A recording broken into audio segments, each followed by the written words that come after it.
Well, well, well. Looky here. And look who decided to show up on the field today. What is going on, everyone? This is your boy Tam1 Tanveer Syed, Tan Tiger 01, bringing you my thoughts on the second ODI between Bangladesh and England. Now, unfortunately, I could not watch most of the ODI. I just saw like the last 20 overs because I don't know. I just had a pounding headache. Like, you know, all this running around and, like, you know, the stuff due to the power outage and stuff. Like I couldn't get too much sleep, like too much proper sleep. But still, did manage to catch the last 20 overs. And let me tell you, this theory so far, these two matches so far, was like a tiger and a lion going into combat. One-on-one combat. Or 11 lions versus 11 tigers going into combat. Nobody wants to give in. In the end, somebody has to lose, somebody has to win. But till the end, nobody wants to give in. And this is what I loved about this series so far. First match, Bangladesh threw it away because there was a spectacular collapse. Second match, and oh, by the way, Josh Butler, okay, I'll get to Josh Butler later. But in today's celebration, I will indulge myself with some tea, as my ass is Bengali or Bangladeshi. Some good tea.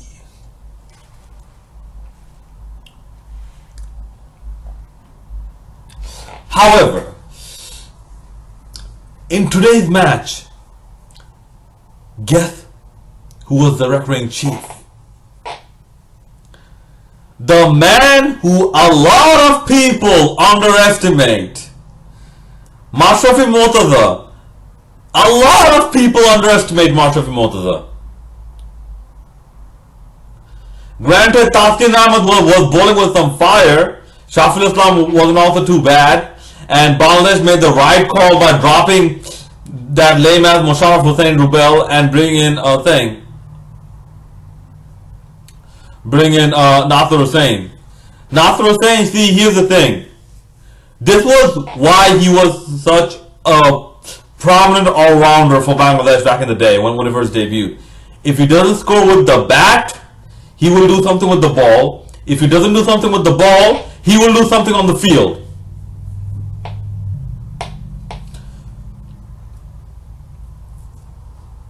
Today, Nasser Hussain bowled very economically. Very, very economically.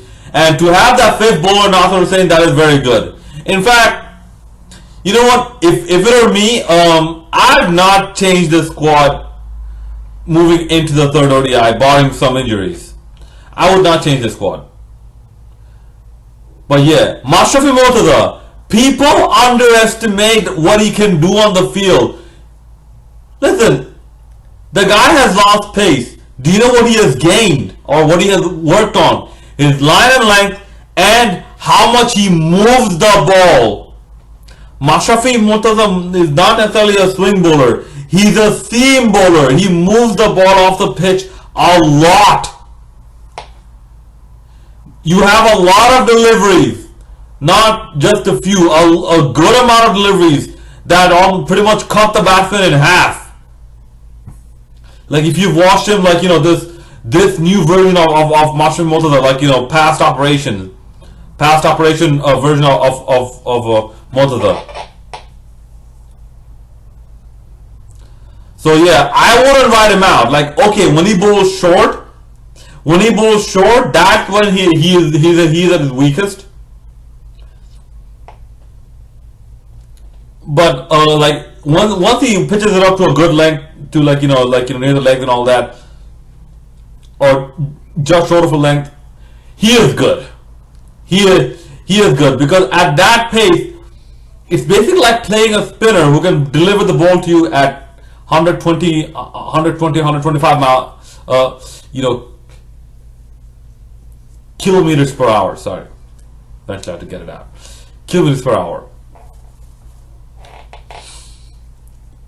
So with that, okay, one thing that concerns me is Shakib Al Hasan's bowling form. He did go for a few in this match,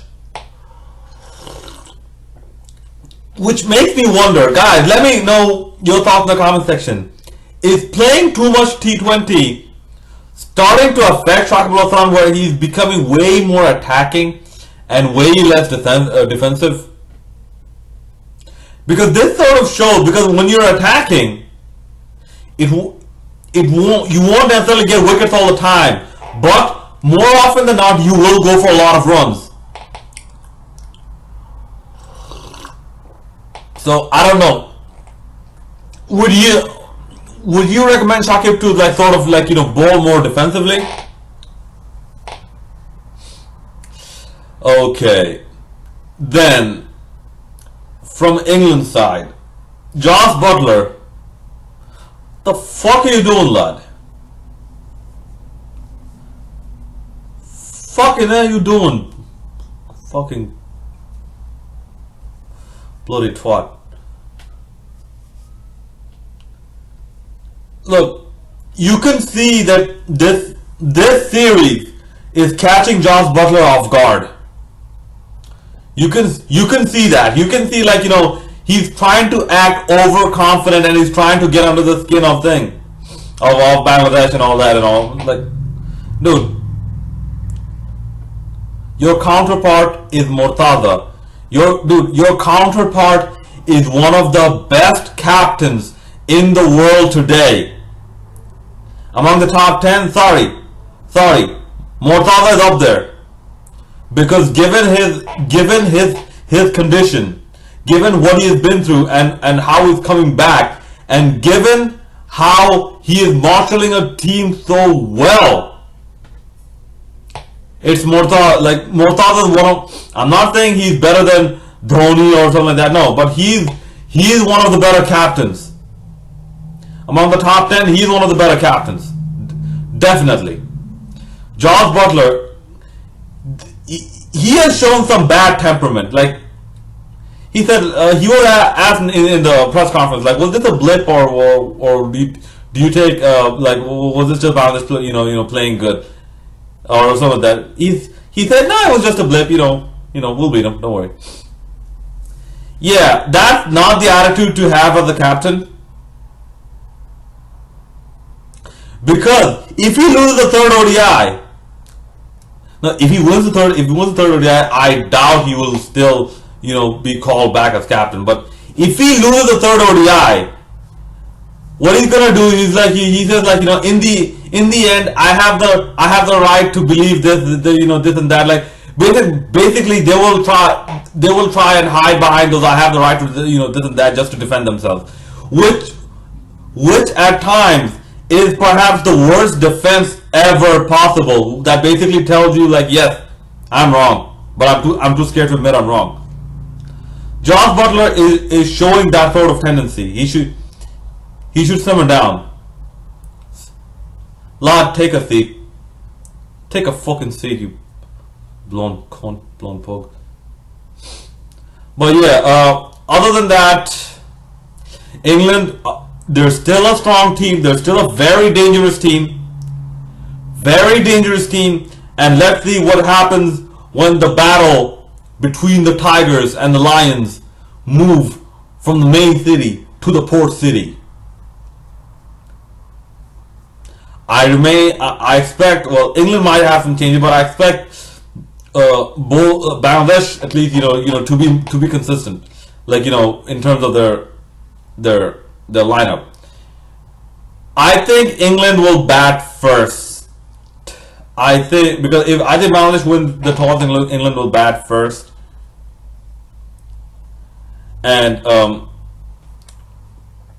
like, the bowlers, I think, will do a pretty good job, and then, like, they will basically have a good total to chase down.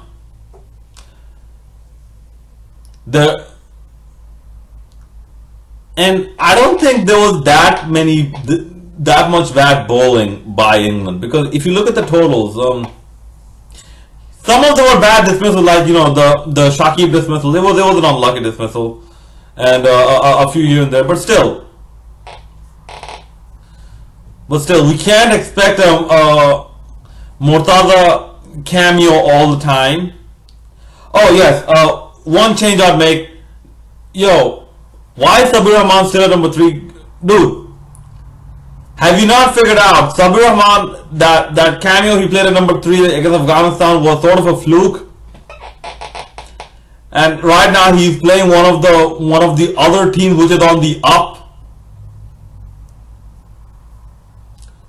So they're playing a substantially stronger team than Bangladesh. So Sabir Rahman needs to just simmer down a little bit. Hopefully third game TI will finally show up. Imrul Kare, Shakib Al Hasan and Mushfiq Rahim will finally show up. Alright, and yeah, that's about it. Even if this series is a draw, we still remain undefeated in. Even if the series becomes a draw, match rain out and whatnot, we will remain undefeated in terms of home series since 2014, I believe. I said end of 2014, I believe. All right, that's about it. I'm looking forward to your comments and suggestions. Please do leave them in the comment section below, and do let me know what you think. Also, don't forget to subscribe to this channel. Don't forget to hit that like button. And also do follow me on Twitter at TanTiger01.